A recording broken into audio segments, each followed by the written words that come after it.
Good morning, Mr. O'Reilly. How are you, sir? All right, you guys. I have a really good friend who lives in Yakima. He's a physician's assistant. I was out there a couple of years ago doing shows with Miller.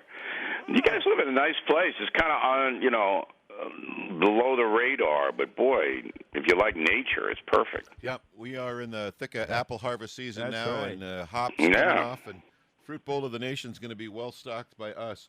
Well, welcome back to KIT's Airways there, Mr. O'Reilly. Thanks for the kind words. I appreciate you listening to me and Hannity. And, I'm ramping it up a little bit because I feel that the country's in kind of bad trouble now. And I'm not sure exactly what I'm going to do, but I'm happy the book, The United States of Trump, is out. It's not a pro-Trump book, though. It's a history book that basically tells the story of the man, who he is, and how he pulled off the most audacious political feat in our republic. But when people read it, and it's sold first 6 days out, 110,000 copies. And you were asking how many bestsellers. I have had 15 number one bestsellers, and there are 17 million copies of my books in print. Wow.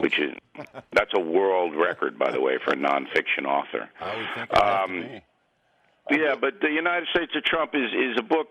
I think most Americans are fair-minded. I really believe that. The propaganda level on the reportage of Trump is ridiculous. So this really sets the record straight. It actually even explains why he made the call to the Ukrainian president. I mean, I didn't know anything about the controversy or anything like that, but the underlying resentment that President Trump has against the Obama administration, Joe Biden, is spelled out pretty clearly in the book. How does the president really see America, Bill? Through his own prism. He is an emotional guy. He doesn't come across that way, but he is. And he has certain things that he's believed since he's 2 years old, passed down by his mother and father. I'll give you an example.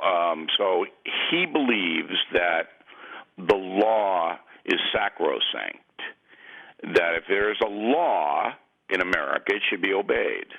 And that drives him crazy in the immigration situation, whereas the law is not obeyed.